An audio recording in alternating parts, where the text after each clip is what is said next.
Hello and welcome to the Business English Podcast.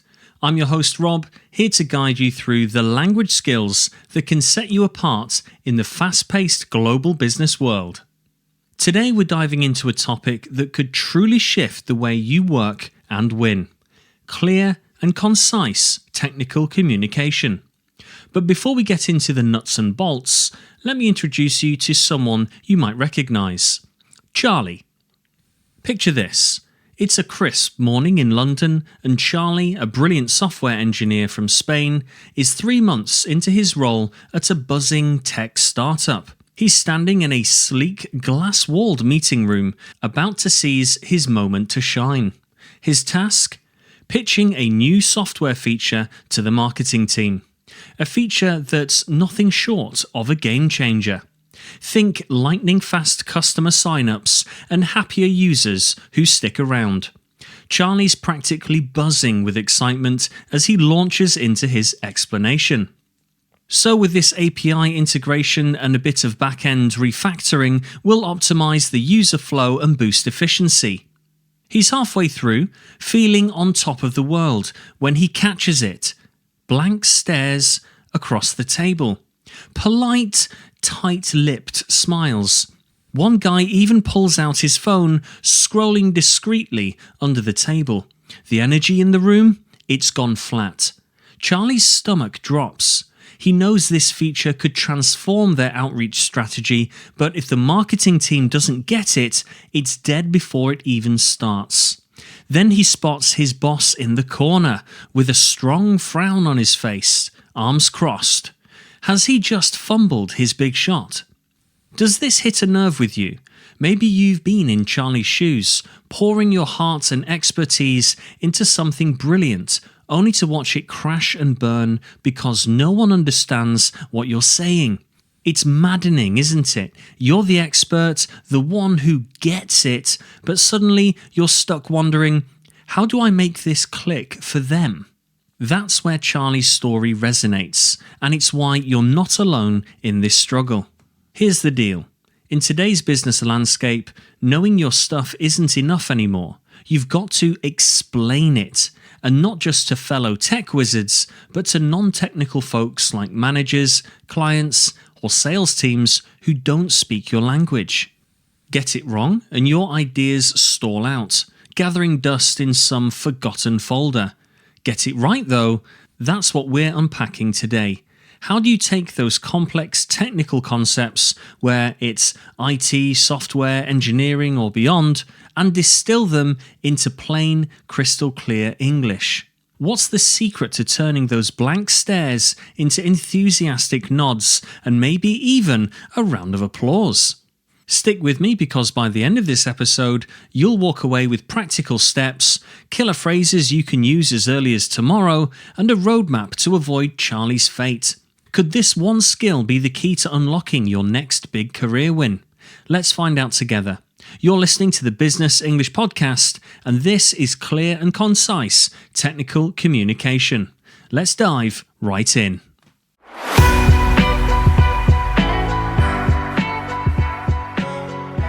Today we're cracking the code on clear and concise technical communication.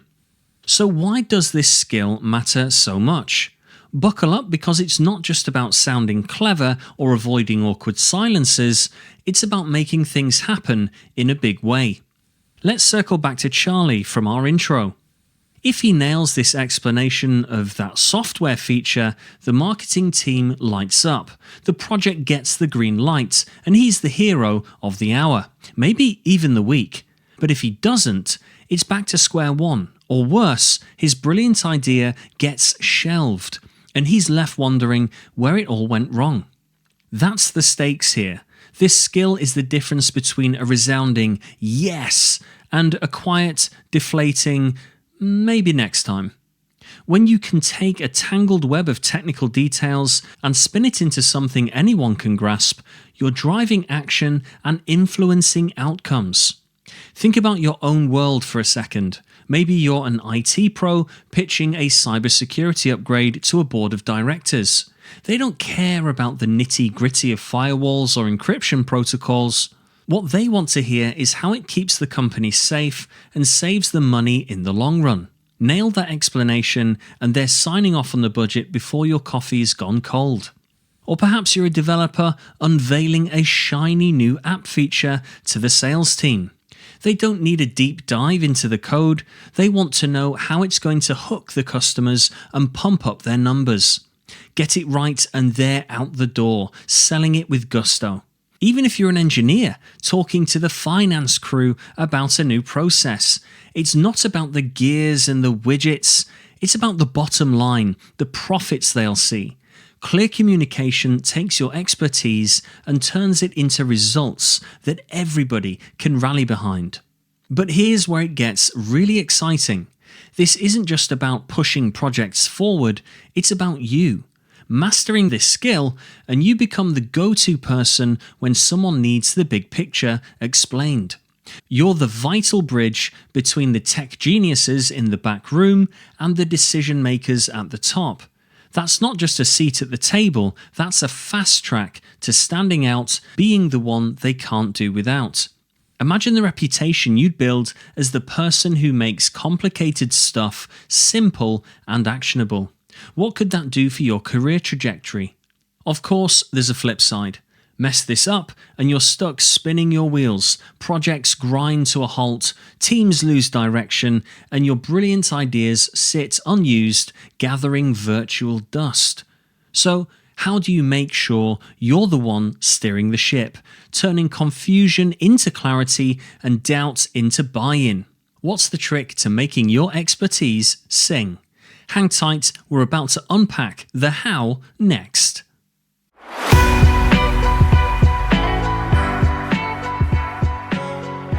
Now, let's get into the heart of it. How do you take a mind-boggling tech concept and make it click for everyone, from the CEO to the intern? It's simpler than it sounds, and it boils down to 3 steps that'll transform the way you explain things. First, start with an analogy or metaphor, something that ties your idea to an everyday experience your audience already understands. Next, break it down into digestible chunks, focusing on the what and the why before you even touch the how. And third, ditch the jargon, or at least explain it quickly and clearly. Plain English is your superpower here, and it's going to carry you further than you think. Now, do you want to lock this in and use it every time? I've got 3 killer phrases to get you started. But before we dive in, a quick heads up. If you're loving these insights and want more practical tips, sign up for our weekly email newsletter, the 3-Minute Minutes. You'll get powerful professional resources delivered right to your inbox, plus a full transcript of this episode. And if you're ready to accelerate your skills even further, grab the Business English Podcast Premium subscription for exclusive content. Links are in the show notes. Alright, let's jump into these phrases. I'll say each one twice, repeat after me to get the rhythm, and then I'll give you a scenario and a little nuance to make it pop. Ready? Here we go. First up, think of it like this. Think of it like this. Imagine you're explaining cloud storage to a client who's scratching their head. You say, think of it like this. It's a virtual filing cabinet where you can store your files and grab them from anywhere, anytime. It's simple, relatable, and they're with you. The nuance? The little word like is your secret sauce here. It signals a comparison, softening the technical edge and inviting them into the explanation. Use this when you need to grab their attention fast and keep it. Next, in simple terms, this means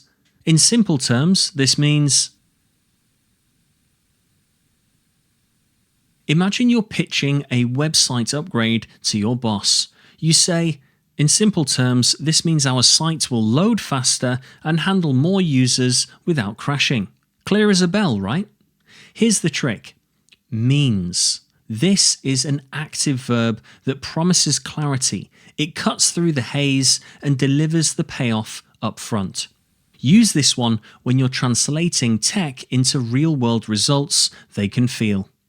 And lastly, To put it another way,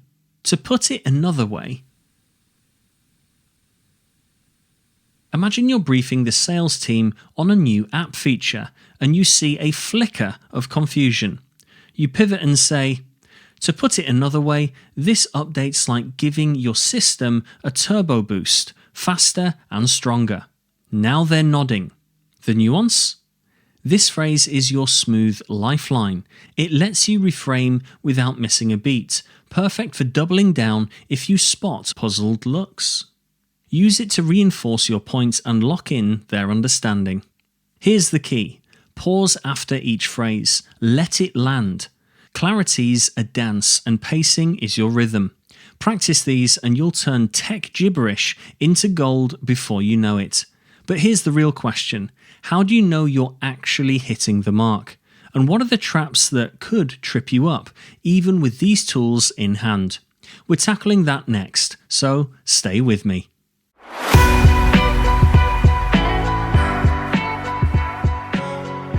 So, now you've got the steps, analogies, breakdowns, and those jargon-free phrases. But here's the truth. Even with the best tools, it's easy to stumble. Let's shine a light on the common traps that can derail you, especially for non-native speakers, and pair them with pro tips to keep you steady. Because when you're in Charlie's shoes, facing that room, you want to be unstoppable. First trap. Leaning too hard on jargon. You're a tech whiz, so terms like bandwidth, scalability, and throughput just roll off your tongue. But to your non-technical audience, it's like you're speaking another language. Non-native speakers might lean on these buzzwords to sound authoritative, but it often backfires. People tune out or feel lost. And in some cultures, like the UK, overloading jargon can even come off as smug. The fix? Catch yourself in the act. If it sounds like it belongs in a manual, swap it for plain English and explain it fast. Scalability becomes, it grows with your needs. Done. Next pitfall, assuming everyone's on the same page. You say, it's just like last year's update, forgetting your new client wasn't there for it. Or you breeze through details because they're obvious to you. Big mistake. If English isn't their first language, they might smile and nod while completely lost. And culturally, some listeners, like in Japan, won't interrupt to clarify. Slow down, assume they're starting from scratch, and watch their reactions. And if somebody's frowning, back up and reframe. Now here's a sneaky one. Grammar overload. Non-native speakers sometimes overcompensate with long, winding sentences to sound polished. The solution, which we have developed, is because of the need to improve efficiency. This sort of sentence is exhausting. Native speakers crave short, punchy lines. We built this to boost efficiency. Crisp, clear, done. Keep your sentences lean or you'll lose them in the weeds. And don't forget this, forgetting to check in. You wrap up your explanation, the room goes quiet, and you think, great, nailed it. But silence isn't always agreement. It could be confusion, shyness, or just politeness, especially in some cultures. Ask, does that make sense? And mean it. Pause, look around the room, give them space to respond. You'll spot the blank stares early and course correct before it's too late. So how do you polish this up? Practice with a non-tech friend, your roommate, your parent, anyone who doesn't live in your world. If they get it, you're on the right track. Sketch a quick diagram on a napkin. Visuals slice through language barriers like a hot knife. And record yourself. Play it back and listen for the ramble. That extra or tangent, cut it. Drop it out of the speech. And a bonus move here, tie it to their priorities. If you're talking about finance, highlight savings. If you're talking to sales, focus on wins. Make it about them, not you. But what happens when you pull it all together? Steps, phrases, and fixes. Could you turn a skeptical crowd into a room full of believers? That's where we're headed next.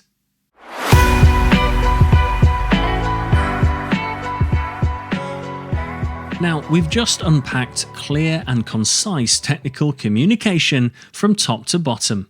We started with Charlie's nerve-wracking moments in that London meeting room, blank stares and a stalled idea, and turned it into a toolkit you can use right away. Analogies to draw them in, breakdowns to keep them engaged, and jargon-free phrases to seal the deal. We sidestepped the traps, overloaded grammar, cultural disconnects, and the silent confusion that can sink you. This isn't just about explaining tech, it's about making your ideas stick, your projects take flight, and your reputation soar. Picture this, your next meeting with a non-technical crowd, clients, bosses, whoever. You step up and they get it. Your cybersecurity pitch lands the funding you need. Your app feature sparks a sales frenzy that has the team buzzing. Your career? It's hitting a whole new gear, all because you've cracked this skill. That's the power you're holding in your hands right now. Here's your mission. Put it to the test. Next chance you get, tomorrow, next week, pick one phrase like, think of it like this, and watch the magic unfold. Plan it out, deliver it with confidence, and feel the room shift as they lean in.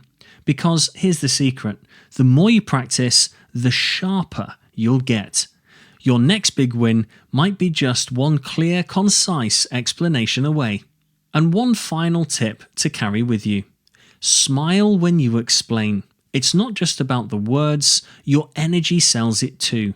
A warm, approachable vibe cuts through the cold tech edge every time, making you the person they trust and remember. Want more tricks like that? We'll be back in the next episode with another game-changing topic on the Business English Podcast. And until then, keep it clear, keep it concise, and of course, keep it strictly business.